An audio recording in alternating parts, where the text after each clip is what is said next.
Dear students, welcome to my YouTube channel Intent coaching classes. आज हम class 10th का chapter number 10 circles उसकी exercise 10.2 का 11th सम करेंगे। इसके पहले वाली वीडियो में हमने इसके 10 सम कंप्लीट कर लिए हैं। अगर आपने वो वीडियो नहीं देखी तो उसका लिंक डिस्क्रिप्शन में दिया हुआ है। हमारा 11th सम है, prove that the parallelogram circumscribe a circle is a rhombus. देखो यहाँ ABCD हमारे पास एक पैरेललोग्राम है। हमने प्रूव करना है कि जो ABCD है वे एक रोम्बस है। ठीक है, देखो उसके लिए हम क्या करेंगे, पॉइंट ले लेते हैं। सपोज ये हमारा P पॉइंट है, ये Q पॉइंट है, ये R पॉइंट है और ये S पॉइंट है। अगर ये ABCD हमारे पास पैरेललोग्राम है, ठीक है, ये गिवन है हमारे पास, given ABCD is a parallelogram. ठीक है, तो यहाँ से पैरेललोग्राम की कंडीशन क्या होती है कि उसकी opposite sides equal and parallel होती है। तो यहाँ से हम लिख सकते हैं जो AB साइड है वो CD के इक्वल है एंड जो AD साइड है वो BC के इक्वल है। ठीक है, इसकी अपोजिट साइड्स इक्वल है और जो रोम्बस होती है उसकी ऑल साइड्स इक्वल होती है। इसका मतलब हमने ये प्रूव करना है कि ये सभी साइड्स इक्वल है। ठीक है, तो अब हमने ये रिजल्ट पढ़ा है कि अगर हमारे पास जहाँ कोई भी सर्कल है और उसके कोई एक्सटर्नल पॉइंट है, एक्सटर्नल पॉइंट से जो टेंजेंट हम ड्रान करते हैं उनकी लेंथ आपस में इक्वल होती है। ठीक है, तो यहाँ से हम लिखेंगे कि जो AS है वो इक्वल टू आ जाएगा AP के।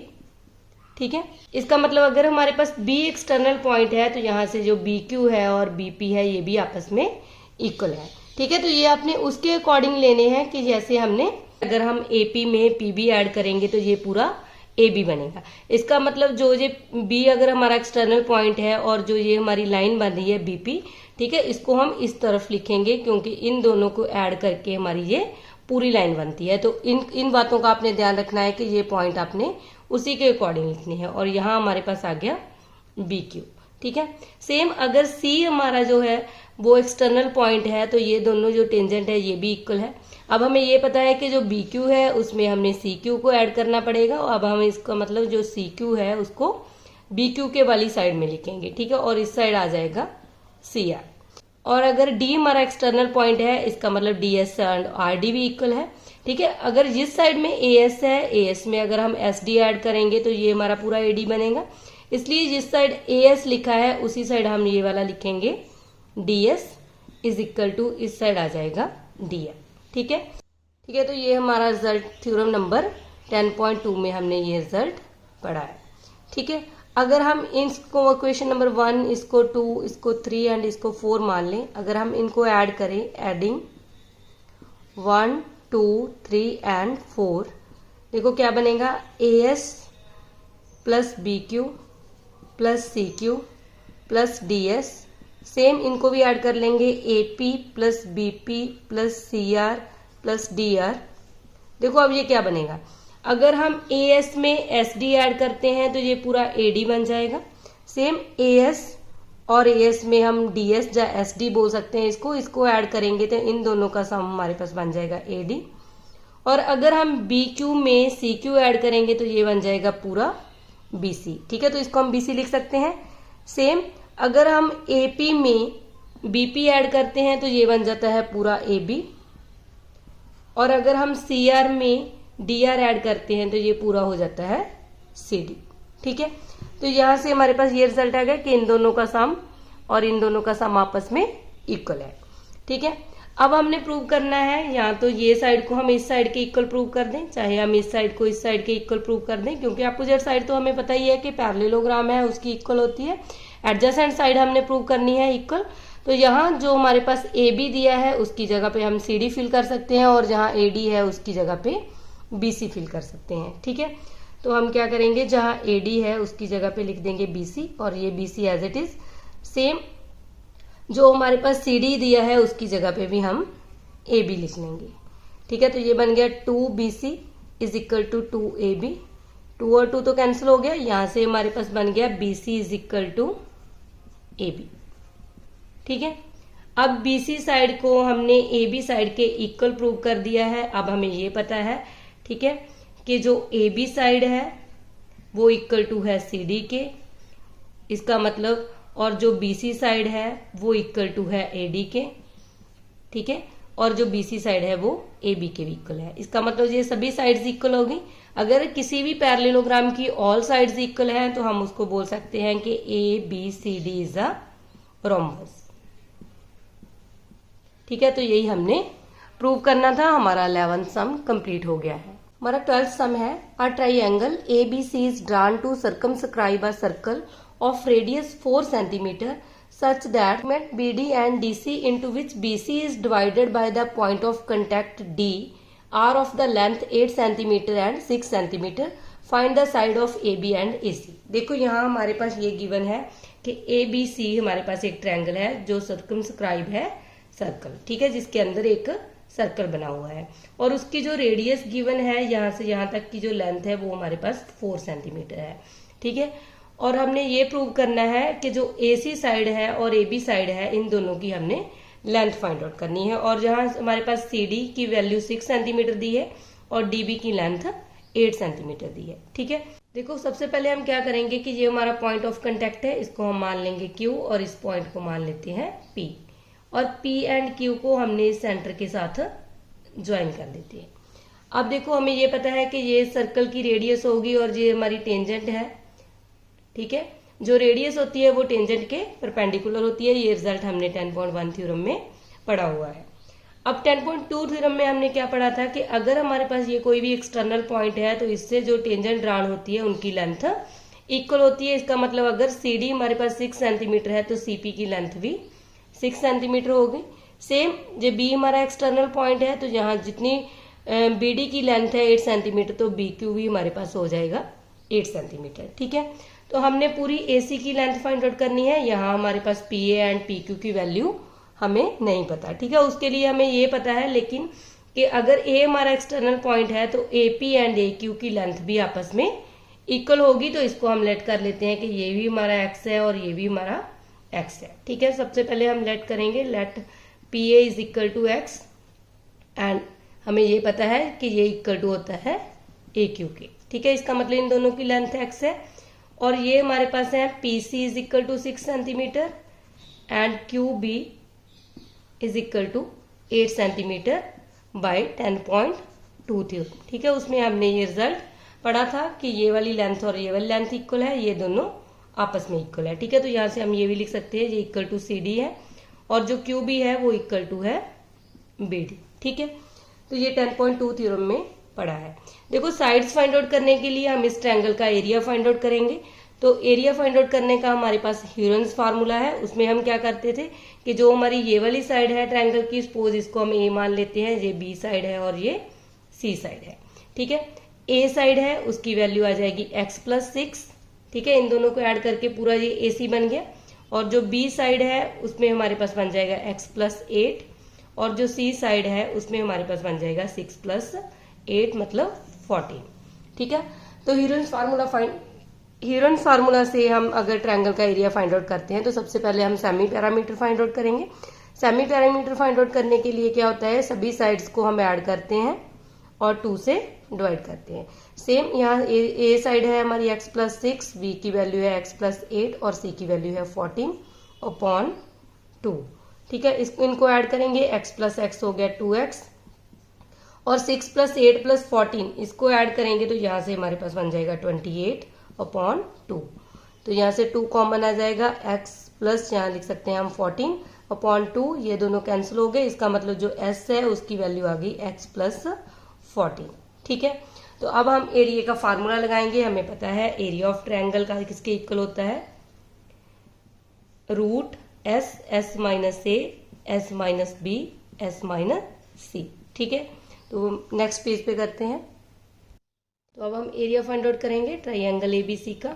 तो हमें पता है s की वैल्यू है जहाँ x plus 14, s minus a x plus 14 minus a करेंगे तो माइनस x माइनस 6 हो जाएगा और s माइनस b और s माइनस c। ठीक है, तो इसको सॉल्व किया, यहाँ से हमारे पास बन गया x प्लस 14 तो एज इट इज आ गया। ठीक है, इसको कैंसिल हो गया ये दोनों, x प्लस और माइनस का 14 में से 6 सब्ट्रैक्ट करेंगे, यहाँ से हमारे पास आ गया 8 और सेम ये x और ये x भी कैंसिल हो गया, 14 में से 8 को माइनस करेंगे तो यहाँ आ जाएगा 6, और यहाँ 14 और 14 माइनस हो गया तो यहाँ आ गया x।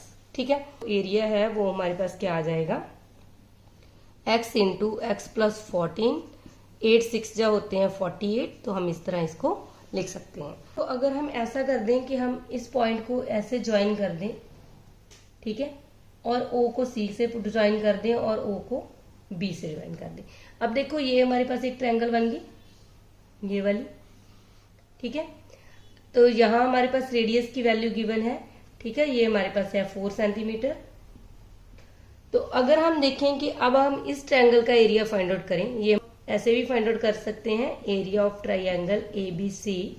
अगर हम इन तीनों ट्रायंगल्स का एरिया ऐड कर दें तो भी हमारे पास एरिया ऑफ ट्रायंगल बन जाएगा। एक ट्रायंगल हमारी ये बन रही है और एक ट्रायंगल ये वाली है, इन तीनों को ऐड करके भी हम पूरी ABC ट्रायंगल का एरिया फाइंड आउट कर सकते हैं। ठीक है, मतलब area of triangle AOC plus area of triangle AOB plus area of triangle COB। ठीक है, देखो अब कौन सा फार्मूला लगाएंगे। अगर AOC की बात करें तो ये हमारे पास 4 सेंटीमीटर है, तो फार्मूला बन जाएगा half into base into altitude. ठीक है, ये एल्टीट्यूड है x प्लस 6 हमारा बेस है। ठीक है, सेम अगर हम AOB का एरिया फाइंड आउट करें तो वो आ जाएगा हाफ बेस जहां है x प्लस 8 एंड एल्टीट्यूड की वैल्यू है, हाइट की वैल्यू है 4। COB की बात करें तो इसमें आ जाएगा हाफ इंटू बेस, बेस है 8 प्लस 6 14 और मल्टीप्लाई एल्टीट्यूड की वैल्यू है 4। ठीक है, इसको सॉल्व करेंगे तो ये आ गया 2 2 4, यहाँ से इसको मल्टीप्लाई करेंगे 2x प्लस 6 2 12, सेम ये भी कैंसिल हो गया, 2 2 4, इसको इसके साथ मल्टीप्लाई करेंगे तो ये आ गया 2x प्लस 8 2 16, प्लस इसको कैंसिल करेंगे 2 2 4 और 14 2 आ गया 28। अब ऐड कर लेते हैं, 2x प्लस 2x हो गया 4x और 12 प्लस 16 प्लस 28, इन तीनों को ऐड करेंगे तो यहाँ से हमारे पास बन जाएगा 6। ठीक है, तो ये भी एरिया है ट्रायंगल ABC का और ये भी एरिया है ट्रायंगल ABC का। हमने दोनों फार्मूले से ये एरिया फाइंड आउट कर लिया। इसका मतलब अगर ये भी ट्रायंगल ABC का एरिया है, ये भी है, तो इन दोनों एरिया को हम आपस में इक्वल रख सकते हैं और यहाँ से हम x की वैल्यू फाइंड आउट कर लेंगे। ठीक है, तो वो मैं नेक्स्ट पेज पे करती हूँ। तो देखो अगर ये दोनों एरिया आपस में इक्वल हैं तो यहाँ से हमारे पास क्या आ जाएगा, x प्लस 14, इसको हम इस तरह लिख सकते हैं 48x, और इस साइड अगर हम 4 कॉमन ले लें तो यहाँ आ जाएगा x प्लस 14। अब हम स्केयरिंग कर देंगे बोथ साइड। अगर स्केयरिंग करेंगे तो स्केयर से रूट कैंसिल हो जाएगा, यहाँ हमारे पास बचेगा x plus 14 and 40x as it is, और यहाँ हमारे पास 4 का स्केयर हो जाएगा 16 और x प्लस 14 का स्केयर। ठीक है, अब एक टर्म से तो एक टर्म ये कैंसिल हो गई और ये 16 से ये 3 कैंसिल हो गया, 16 3 तो 48, यहाँ हमारे पास बच गया 3x और इस साइड आ गया x प्लस 14। अब x वाली टर्म्स को इस साइड ले आएंगे, माइनस का हो जाएगा, ये आ गया 2x इज इक्वल टू 14, तो x की वैल्यू हमारे पास आ गई 14/27। ठीक है, अब हम साइड्स फाइंड आउट कर सकते हैं क्योंकि हमने ये पढ़ा था जो AC साइड थी वो हमारी थी x प्लस 6 और जो AB साइड थी वो थी x प्लस 8। ठीक है, तो अब हम इसमें वैल्यू फिल कर देंगे। यहाँ x की वैल्यू आ जाएगी 7 प्लस 6 और इसमें वैल्यू आ जाएगी 7 प्लस 8। 7 प्लस 6 ये हो गया 13 और 7 प्लस 8 ये हो गए 15।